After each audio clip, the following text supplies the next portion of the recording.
25 second आज वेळात वेळ काढून सर्व पत्रकार बंधू इथे उपस्थित राहिल्याबद्दल प्रथमतः मी सगळ्यात पहिल्यांदा तुमचं सगळ्यांचं स्वागत करतो. कालच संध्याकाळी जे निवडणुकीच्या दरम्यान नगरपालिकेच्या जो एक फेक एक्झिट पोल आला होता त्याच्या संदर्भात निवडणूक आयोगाकडून आपले जे धाराशिवचे निवडणूक निर्णय अधिकारी आहेत यांच्यातर्फे जे फेसबुक पेज होते त्यांच्यावर गुन्हा दाखल झाला आहे. त्याच्या संदर्भात आज आपण इथं पत्रकार परिषद बोललेली आहे. जो काही एक घटनाक्रम झाला त्या दिवशीपासून तो तुम्हाला सांगावा, सगळ्या शहरासमोर यावा, ह्यासाठी आज आपण इथे उपस्थित आहोत. तरी मी चालू करतो सांगायला.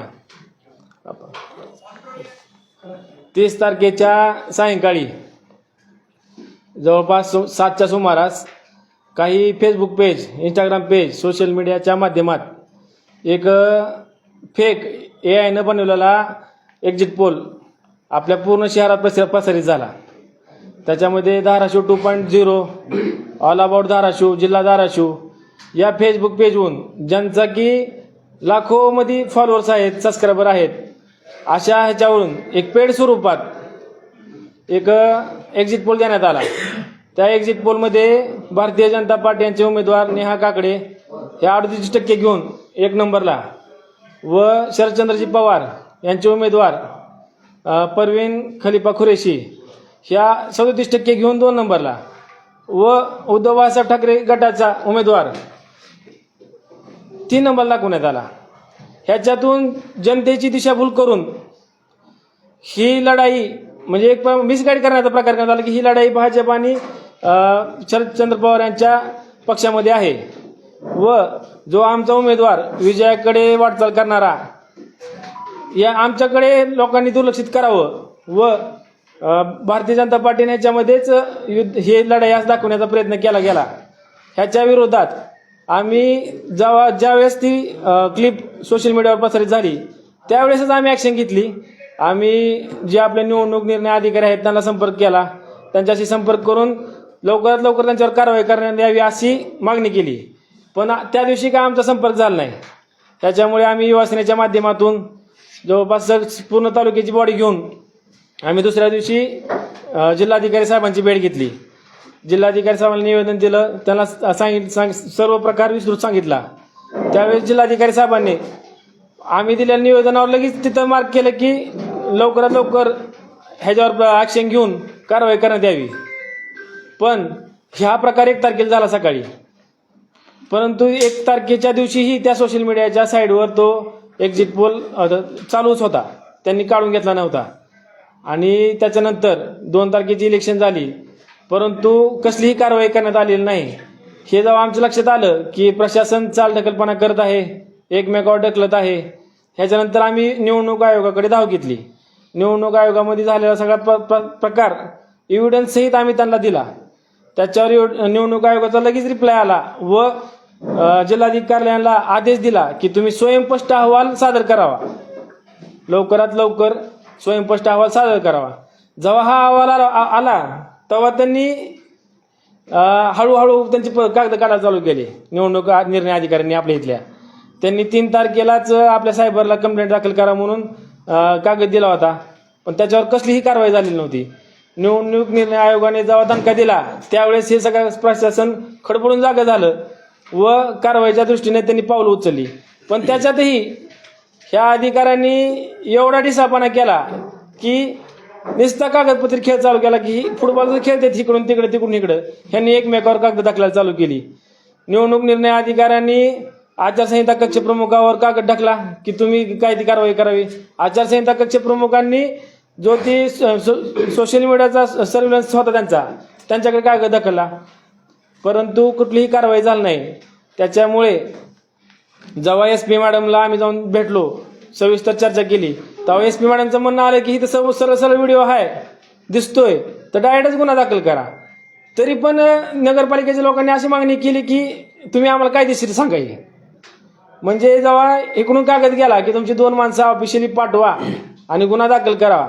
9 तारखेची गोष्ट आहे. त्यावेळेस त्यांनी तो जेव्हा पत्र काढलं एस पी ऑफिसनं, त्या दिवशी 9 तारखेला त्यांनी सोनखेडकर नावाचा डेप्युटी कलेक्टर पदाचा वर्ग 2चा अधिकारी त्याच्यावर नेमून प्रत्यक्ष उभा राहून कायदेशीर कारवाई करून घ्या असा आदेश सोनखेडकर साहेबांना काढला. 9 तारखेची ही घटना होती. परंतु सोनखेडकर साहेब 10 तारखेला ऑफिसला गेले सायबरच्या, तिथं बसले आणि तिथेही त्यांनी प्रयत्न केला की माझा कुठेही यात संबंध येऊ नये, माझं नाव कुठे येऊ नये. आता मला एक गोष्ट सांगा, कायदा कुणाचा मोडला आहे? कायदा निवडणूक कक्षाचा मोडला ना, आचारसंहिता भंग झालेली आहे. तर ह्यांनी मग फिर्यादीमध्ये ह्यांचं नाव आलंच पाहिजे ना. ह्यांनी 2 दिवस तो प्रकार चालढकलचा केला की माझं फिर्यादीमध्ये निवडणूक निर्णय अधिकाऱ्याचं नाव येऊ नये. त्यानंतर सोनकरकर ज्यांची निवड केली होती त्यांचं नाव येऊ नये. ह्यांनी असा वेगळा अजब प्रकार होता. तिथं गेल्यावर मी बघितलं की ही राकेश सुरूंची तक्रार आणि हे राकेश सुरूंशीने दिलेले पुरावे ह्याच्या आधारे तुम्ही गुन्हा दाखल करा. अहो पण तुम्ही ती पुरावे दिलेले चेक केले का नाही? न चेक करता तुम्ही गुन्हा दाखल करताव का? म्हणजे ही 2-3 दिवस ह्यांनी अशी चालढकलपणा केल्यावर शेवटी सायबर पोलीस स्टेशननं बघा किती नामुष्कीची गोष्ट आहे, त्यांनी लेटर काढलं की निवडणूक कर्मचारी जे आहेत ते गुन्हा दाखल करायला टाळाटाळ करत आहेत. आणि त्यावेळेस आपल्या सगळ्या समाज माध्यमावर प्रेशर येत होतं. आपल्या पेपरमध्ये सगळ्याकडे बातम्या लागल्या होत्या. ह्याच्या अनुषंगाने प्रेशर वाढत असताना काल संध्याकाळी जाऊन सोनखेडकर साहेबांनी धाराशिव 2.0, ऑल अबाउट धाराशिव आणि जिल्हा धाराशिव ह्यांच्या ॲडमिनवर गुन्हा दाखल केला. म्हणजे एकतर आम्ही 30 तारखेला तक्रार केली होती, 12 तारखेला दिवस उजळायला लागला ह्यांना हे गुन्हा नोंद करण्यासाठी. तर आमचा ह्यात आरोप काय आहे माहिती आहे का? हा जो यानं बनवलेला जो व्हिडिओ आहे तो नेमका कोणी आणि कुठल्या हेतूने तयार करून घेतला, त्याच्यानंतर ह्यांचा मास्टर माइंड कोण आहे, ह्या जो सोशल मीडिया पेजवरून जो व्हिडिओ पडला बनवणारा तर शोधावाच लागेल तुम्हाला. आणि त्यानंतर हा सोशल मीडियावरून जो व्हिडिओ पडला ह्यांच्या पाठीमागचा आहे मास्टर माइंड. कारण काही माझी अशी चर्चा झाली की 2 तर पेज असे आहेत की त्या पेजवाल्यांना अडकवण्याचा प्रयत्न केला यांनी. काय तुटपुंजे पैसे देऊन त्यांना आम्ही घेतो काय घेत होत नाही, तुम्ही व्हिडिओ टाका असं म्हणून त्याला टाकायला लावलं. ह्याच्यामध्ये धाराशिव 2.0 हे जे पेज आहे आणि त्यांचं जे ॲडमिन आहेत हे मास्टरमाइंड असण्याची शक्यता आहे. त्याच्यामुळे आम्ही शासनाला अजूनही आमचा लढा चालू आहे. काल FIR दाखल झाली आहे, परंतु ह्यांचे पाठीमागचे ॲडमिन हुडकून लवकरात लवकर ह्यांच्यावर कारवाई करण्यात यावी, ह्यांचा शिक्षा व्हावी व ह्यांचे जे फेसबुक पेज आहेत ते पेज कायमचे बंद करण्यात यावे अशी आमची मागणी आहे युवासेनेतर्फे आणि शिवसेनेतर्फे. आपण बघितलं असेल की धाराशिव 2, जिल्हा धाराशिव आणि ऑल अबाउट धाराशिव या तिन्ही पेजच्या माध्यमातून निवडणूक मतदान 1 दिवसावर असताना त्यांनी पेड न्यूज म्हणतो मी त्याला, पेड न्यूज आणि फेक न्यूज प्रसारित केली. त्याच्या पाठीमागचा उद्देश काय होता की मतदानावरती परिणाम व्हावा. आणि त्यांनी त्याच्यामध्ये दाखवले की खरं तर वास्तविक पाहता भारतीय जनता पार्टी या लढतीमध्ये कुठं दिसून आली नाही, परंतु नसलेल्या लढतीमध्ये त्यांना दाखवण्यासाठी त्यांचा हा अट्टास होता. आणि पेड न्यूज केलेली आहे त्यांनी, पैसे घेऊन त्यांनी ते व्हिडिओ याच्या माध्यमातून प्रसारित केला. पण माझं एक म्हणणं आहे की त्यांना हा व्हिडिओ कोणी बनवून दिला, हा व्हिडिओ कोणी तयार केला, कोणाच्या नंबरवरून त्यांना पाठवला गेला, ह्याच्या पाठीमागं कोण आहे हे अगोदर तपासणं गरजेचं आहे. परत त्या धाराशिव 2चं जे पेज आहे त्या माणसाचा त्याचा जो ओनर आहे त्याचे बँक अकाउंट तुम्ही चेक करावे सगळ्यांनी. आम्ही तशी मागणी पण करणार आहेत निवडणूक विभागाला की त्याला कुणी पेमेंट दिलेलं आहे, त्याला कुणी पैसे दिले, त्या पैशाच्या आधारे त्याने ती पेड न्यूज केली आणि खोटी बातमी प्रसारित केली. दुसरा विषय असा आहे की आमचं तर स्पष्ट म्हणणं आहे त्याच्यामध्ये की तो राणा पाटलाचा आणि मल्हार पाटलाचा कार्यकर्ता आहे. तुम्ही त्याच्या पेजवरती जाऊन बघा की त्याच्या जेवढ्या काही त्यानं ही केल्या असतील, पोस्ट टाकल्या असतील, त्याच्यातल्या 100 पैकी 99 पोस्ट त्यांच्या आहेत. शेवटी जास्त त्याचा अधिकार आहे, परंतु त्यांनी निवडणूक उद्या मतदान असताना ही बातमी प्रसारित करणं म्हणजे आचारसंहिता भंगाचा गुन्हा दाखल त्याच्यावरती व्हावा. पैसे घेऊन अशी खोटी बातमी प्रसारित केली, त्याचा पण गुन्हा त्याच्यावरती दाखल व्हावा. आणि मी सांगतो तुम्हाला की आपण बघितलं असेल 2004ची विधानसभा निवडणूक ही पूर्ण जिल्ह्याला, महाराष्ट्राला माहिती आहे. कैलासवासी पवनराजे निंबाळकर साहेब हे अपक्ष म्हणून या ठिकाणी निवडणूक त्यांनी लढवली. त्यांच्या विरोधामध्ये डॉक्टर पद्मसिंह पाटील गृहमंत्री होते, राज्याचे मंत्री होते, ते राष्ट्रवादी काँग्रेस पक्षाकडून उभारले होते. त्यावेळेस पण उद्या मतदान असताना एका खोट्या वर्तमानपत्रामध्ये खोटी बातमी पैसे देऊन छापली गेली आणि त्याच्यामध्ये लिहिलं गेलं की पवनराजे निंबाळकर यांचा डॉक्टर पद्मसिंह पाटील यांना पाठिंबा. त्या आधारे लोकांमध्ये संभ्रम निर्माण झाला आणि ती निवडणूक फक्त 484 मतांनी राजेसाहेबांनी त्यावेळेस हारली निवडणूक. वास्तविक पाहता हे जर प्रसारित झालं नसतं तर 25,000 मताधिकांनी राजेसाहेब त्या ठिकाणी निवडून आले असते. म्हणजे विरोधकाचा कायम रडीचा डाव खेळायचा त्यांचा कायमचा प्रयत्न आहे. परंतु धाराशिव शहरातील जनता अशा भूलथापाला बळी पडणार नाही. त्यांना माहिती आहे की हे फेक आहे, परंतु अशा कुठल्याही प्रकारचा ह्याच्या पुढे असा विषय होऊ नये आणि याच्यामध्ये आम्ही कायदेशीर कारवाईची मागणी आणि ह्याला हे व्हिडिओ कोणी बनवून दिला आहे, याचे बँक स्टेटमेंट तपासण्यात यावे, याला आर्थिक व्यवहार झालेला आहे का, त्या व्यक्तीला अटक करणं गरजेचं आहे. त्याचा लॅपटॉप, त्याचा मोबाईल जप्त करणं गरजेचं आहे. हे जर जप्त झालं तर सगळ्या गोष्टी आपल्यासमोर येतील की त्याला पैसे कोणी दिलेत, ही फेक न्यूज करण्यासाठी, ही पेड न्यूज करण्यासाठी त्याला पैसे कोणी दिलेत, ह्या गोष्टी सर्व समोर येतील. आणि तुम्ही बघा, तो जो ॲडमिन आहे पेजचा, तो कायम राणा पाटलाच्या ऑफिसला बसलेला असतो. म्हणजे तो राणा पाटलाचा कार्यकर्ता आहे, मल्हार पाटलाचा कार्यकर्ता आहे. त्याच्यामुळं त्याच्यावरती कारवाई कडक करण्यात यावी व त्या धाराशिव 2 या पेजवरती बंदी घालण्यात यावी अशी आमची मागणी आहे.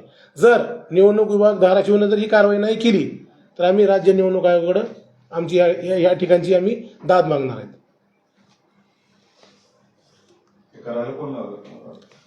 मी सांगितलं की जाहीर की तो राणा पाटलाचा कार्यकर्ता आहे. मल्हार पाटील राणा पाटलाच्या ऑफिसवर तो 24 तास बसलेला असतो आणि आमचं स्पष्ट म्हणणं आहे की त्या ॲडमिनचा बँक डिटेल्स चेक करावे. त्याला कोणी पैसे दिलेत, त्याला व्हिडिओ कुठल्या माध्यमातून तो तयार करून दिला, कोणी दिला, हे जर तपासलं गेलं त्याच्या बँक डिटेल्समध्येच कळून जाईल किंवा त्याला हा बनावट फेक व्हिडिओ पेड न्यूज करण्यासाठी कोणी दिला याच्यावरून लगेच समोरच येते लगेच की कोण आहे त्याच्या पाठीमागे. षडयंत्र आहे हे 100% षडयंत्र आहे. आणि षडयंत्र करणारी मी सांगितलं की तुम्हाला नावं राणा पाटील आणि मल्हार पाटील हे षडयंत्र करणारी नाव आहेत. नाही, लोकांना माहीत झालेलं आहे. मी लोकांनी 2004चं मी त्यामुळे तुम्हाला उदाहरण दिलं. विरोधक कायम रडीचा डाव खेळतात. त्यांना वाटलं होतं की आपला जो उमेदवार आहे तो कुठंही स्पर्धेत नव्हता, त्याच्यामुळे त्यांनी हा पेड न्यूज आणि फेक न्यूज तयार केलेली आहे. आम्ही लोकशाही मार्गाने राज्य निवडणूक आयोगाकडे दाद मागणार आणि न्यायालयीन लढाई लढणार.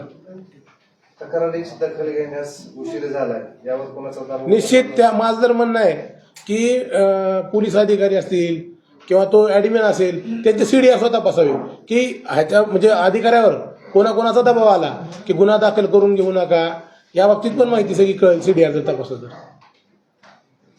आपण सगळं असताना एवढा वेळ लागतोय, काय काय नेमकं काम? अहो का आपण बघत नाही का, देशापासून ते आपल्या जिल्ह्यापर्यंत आहे ते भारतीय जनता पार्टी सत्ता आहे आणि तो कार्यकर्ता भाजपचा आहे आणि त्यांनी त्याच्या बाजूने पेड न्यूज दिलेली आहे. त्याच्यामुळे त्याचं ते प्रोटेक्शन करणारच ना फेक न्यूजचा. त्याच्यामुळे त्यांचा दबाव असणार आहे 100% प्रशासनावर. पण निकाल लागला अपेक्षित आहे का तुम्हाला? कशाचा? म्हणजे तुमचं जे म्हणणं आहे ते मार्गी लागेल का विषय? नाही, आमचा निकाल आम्ही लोकशाही प्रमाणे आम्ही मार्गी लावण्यासाठी त्याचा पाठपुरावा करणार.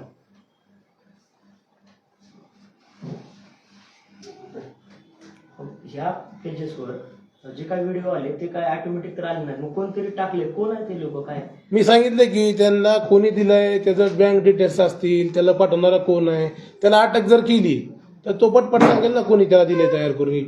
याच्या माध्यमातून बनावट व्हिडिओ त्याला कोणी तयार करून दिलाय. पेज बंद करायची तर आम्ही मागणी केलेलीच आहे की सदरील पेज बंद करण्यात यावं व त्याच्यावर कायदेशीर कारवाई करून हे पेज बंद करावं कायमस्वरूपी. तुम्ही तक्रार जेव्हा दाखल केली त्यावेळेस हे पेजचे जे चालक आहेत त्यांनी तुमच्याशी काही संपर्क केला का? नाही, माझ्याशी संपर्क नाही केला. आणि काय संपर्क करून काय करायचं? संपर्क करून काय उपयोग नाही. त्यांनी संपर्क जरी केला असता नसता केला तर आम्हाला त्याशी काही घेणं नाही. भविष्यात अशा गोष्टी घडू नये आणि पेड न्यूज करायच्या, फेक न्यूज करायच्या, ह्या गोष्टीला कुठंतरी चपराक बसावी, ह्याला आळा बसावा. आपण म्हणता की लोकशाही मार्गाने न्याय मागणार, विलंब लागेल होईल असं वाटत नाही लोकशाही मार्गाने आम्हाला आंदोलनाचा मार्ग आहे, न्यायालयीन लढाई आहे. आम्ही प्रत्येक माध्यमातून आम्ही जायचा प्रयत्न करणार आणि हा विषय तडीच नेणार. 1 तारखेला तुम्ही निवेदन दिलं, 2 तारखेला 3 तारखेला एमसीएमसी कमिटीने एक पत्र काढलं, त्यात संनियंत्रण कक्ष आणि सायबर सेल अशा दोघांनाही पत्र काढलं होतं. मग मात्र सायबर सेलनं इनिशिएटिव्हच घेतला नाही, काय कारण असू शकतं? मी म्हणून नाही बोलतो. सायबर सेलचं काय म्हणणं होतं की व्हिडिओ धड दिसतोय, सगळ्या प्रसारमाध्यमावर व्हिडिओ आलेला आहे, मग डायरेक्ट तुम्ही गुन्हा दाखल करा ना. सायबर सेलनं परत लेटर काढलं ह्यांना, नगरपालिका प्रशासनाला, की तुमच्याकडले 2 माणसं पाठवून इथं गुन्हा नोंद करून घ्या. ह्याच्यामध्ये जाणीव बुजून टाळाटाळ करण्यात आलेली आहे. ह्यांनी वेळ काढूपणा केलेला आहे मुद्दामून.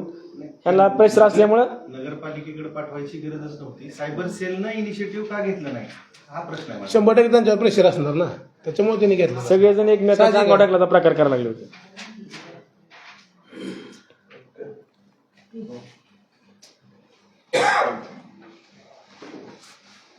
सर्व पत्रकार बांधवांनी या